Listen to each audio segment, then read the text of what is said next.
In the last 4 years, I spent $10,000 trying to collect and complete one of the most rare and expensive Pokemon toy sets to ever exist, and I'm the first to do so. I'm sure you're wondering why I've spent so much money on Pokemon toys, and yes, my wallet hates me, and I do seem kinda crazy, but to get to understanding why I spent so much money on Pokemon toys, we have to look at Star Wars first. Star Wars first came out in 1977, and is one of the most influential and culturally relevant multimedia franchise in the world.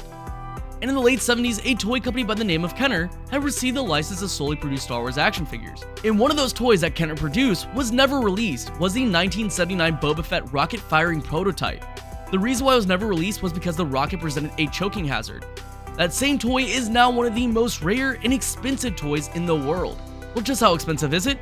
Well, on June 2nd, 2022, a Boba Fett rocket-firing prototype sold on Hake's auction house for $236,000. Now, how does this pertain to Pokemon? Pokemon is the highest grossing media franchise in the world, and it's half the age of Star Wars.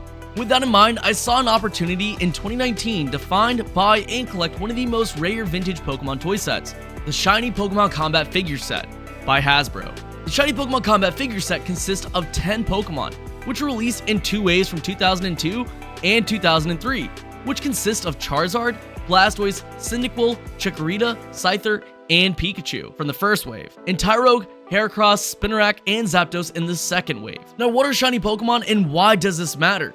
Shiny Pokemon by definition are Pokemon that look, behave, and act the same as normal Pokemon, except that they are a different color. These color variants are often seen as rare and valuable due to their extreme difficulty in finding them in the video games.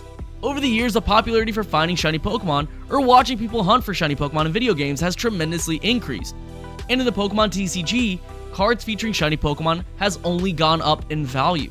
So shouldn't rare toys of shiny Pokemon do the same thing? The Shiny Pokemon Combat Figure Set is still the only American toy line to ever have shiny Pokemon up for retail, and as far as rarity goes, they are exceedingly difficult to track down sealed. Production behind the Shiny Pokemon Combat Figure line was beyond small, and collecting all 10 is almost impossible due to the sealed pieces never showing up on the market.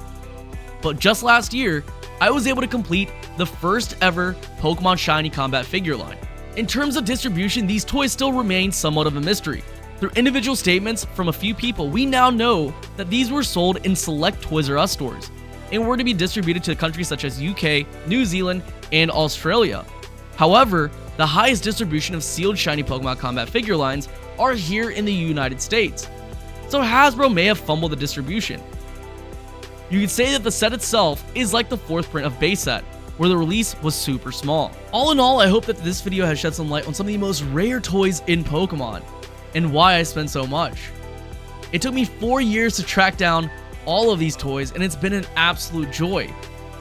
Aside from value, these toys are just honestly really cool. If you enjoyed this video, make sure you hit that sub, and make sure you comment below if you want to see more videos like this.